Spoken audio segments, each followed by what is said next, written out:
Di sini saya akan menjelaskan tentang epistemologi pendidikan.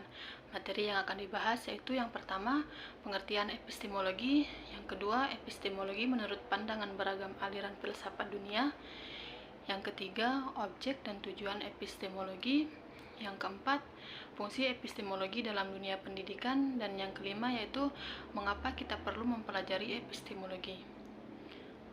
Materi yang pertama akan kita bahas yaitu pengertian epistemologi. Secara linguistik, kata epistemologi berasal dari bahasa Yunani yaitu kata epistem dengan arti pengetahuan, dan kata logos berarti teori, uraian, atau ulasan. Epistemologi dapat diartikan sebagai teori tentang pengetahuan yang dalam bahasa Inggris dipergunakan istilah theory of knowledge. Epistemologi menurut beberapa ahli. Yang pertama, Pudiartanto mengatakan bahwa epistemologi adalah ilmu filsafat tentang pengetahuan atau dengan kata lain, filsafat pengetahuan. Yang kedua, menurut Anton Suhono. Anton Suhono mengatakan epistemologi adalah teori mengenai refleksi manusia atas kenyataan. Yang ketiga, menurut Harun Nasution. Harun Nasution mengatakan bahwa epistemologi adalah ilmu yang membahas apa pengetahuan itu dan bagaimana memperolehnya. Dari beberapa pendapat di atas, dapat disimpulkan bahwa epistemologi adalah cabang filsafat yang berkaitan dengan hakikat, ilmu, dan pengetahuan, pengandaian-pengandaian, serta pertanggungjawaban atas pernyataan mengenai pengetahuan yang dimiliki, serta untuk menemukan prinsip kebenaran yang terdapat pada suatu objek kajian ilmu. Materi yang kedua yaitu epistemologi menurut pandangan beragam aliran filsafat dunia. Yang pertama, epistemologi idealisme.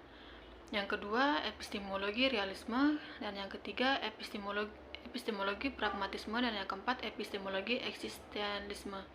Berikut penjelasannya. Yang pertama, epistemologi idealisme. Pada sudut pandang idealisme, epistemologi menghendaki kurikulum yang digunakan dalam pendidikan untuk lebih fokus pada isi secara objektif, dalam artian kurikulum tersebut menyediakan pengalaman belajar sebanyak-banyaknya dan berasal dari jenis yang beragam. Hal ini dikarenakan pribadi idealisme cenderung peka terhadap realitas di sekitarnya, sehingga mereka sangat menghargai pengalaman yang mereka miliki sebelumnya. Dan yang kedua yaitu epistemologi realisme. Pada sudut pandang realisme, epistemologi menghendaki bahwa menanamkan pengetahuan tertentu kepada anak yang sedang tumbuh dan berkembang merupakan tugas terpenting di sekolah. Penerapannya mengedepankan inisiatif guru sebagai pengalihan warisan pengetahuan, bukan pada siswa. Guru berperan untuk memutuskan arah yang harus dilalui peserta didik dan apa saja materi pembelajaran yang harus mereka terima di kelas. Dan yang ketiga, epistemologi pragmatisme. Pada sudut pandang pragmatisme, epistemologi yang dianut adalah pengetahuan yang ditemukan harus membawa perubahan bagi kehidupan manusia. Jika tidak membawa perubahan, maka tidak bisa dikatakan pengetahuan. Jadi, pengetahuan dinilai melalui kadar instrumentalnya atau hasil akhir yang didapat. Guru harus mampu mengonstruksi proses pembelajaran dengan menempatkan masalah tertentu yang pemecahannya dapat membawa siswa untuk memahami lingkungan sosial dan fisik mereka yang lebih baik. Dan yang keempat yaitu epistemologi eksistensialisme. Pada sudut pandang eksistensialisme, epistemologi merupakan sebuah eksistensi yang dipilih dalam kebebasan bereksistensi. Yang dimaksud yaitu bereksistensi dalam perbuatan yang harus dilakukan oleh setiap orang bagi dirinya sendiri. Pilihan bukan merupakan soal konseptual, tetapi soal komitmen total dari individu. Dengan demikian, orang lain tidak berhak untuk menentukan pilihan dalam pengambilan keputusan yang dilakukan. Materi selanjutnya yaitu objek dan tujuan epistemologi. Objek epistemologi menurut Jujun Surya Sumantri berupa segenap proses yang terlibat dalam usaha kita untuk memperoleh pengetahuan. Proses untuk memperoleh pengetahuan inilah yang menjadi sasaran teori pengetahuan dan sekaligus berfungsi mengantarkan tercapainya tujuan. Sebab sasaran itu merupakan suatu tahap perantara yang harus dilalui dalam mewujudkan tujuan. Tanpa suatu sasaran, mustahil tujuan bisa terrealisir. Sebaliknya, tanpa suatu tujuan, maka sasaran menjadi tidak terarah sama sekali. Jacques Martin mengatakan, tujuan epistemologi bukanlah hal yang utama untuk menjawab pertanyaan, apakah saya dapat tahu, tetapi untuk menemukan syarat-syarat yang memungkinkan saya dapat tahu.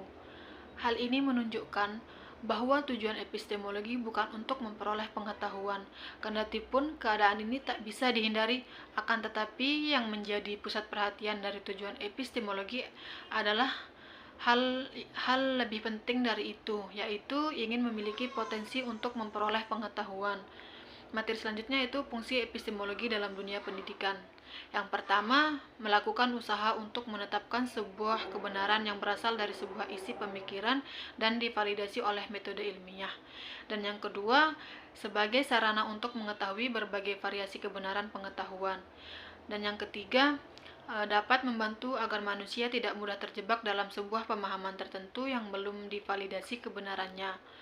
Dan yang keempat, yaitu membantu kita untuk memerangi hoax yang semakin hari semakin mudah diyakini oleh mereka yang kurang mendapatkan literasi pendidikan maupun literasi media massa.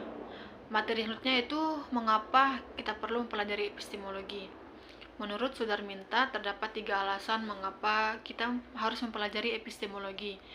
Yang pertama yaitu pertimbangan strategis. Kajian epistemologi perlu karena pengetahuan sendiri sangatlah strategis bagi kehidupan manusia. Dan yang kedua yaitu pertimbangan kebudayaan, bahwa epistemologi mencari tahu pengetahuan dari unsur-unsur dan sistem kebudayaan yang dianggap penting bagi kehidupan manusia. Dan yang ketiga yaitu pertimbangan pendidikan, sebagai usaha sadar untuk membentuk peserta didik mengembangkan pandangan hidup, sikap hidup, dan keterampilan hidup untuk tidak lepas dari penguasaan pengetahuan. Sekian, itu saja materi dari saya, kurang lebihnya mohon maaf. Wabillahi taufiq walhidayah. Wassalamualaikum warahmatullahi wabarakatuh.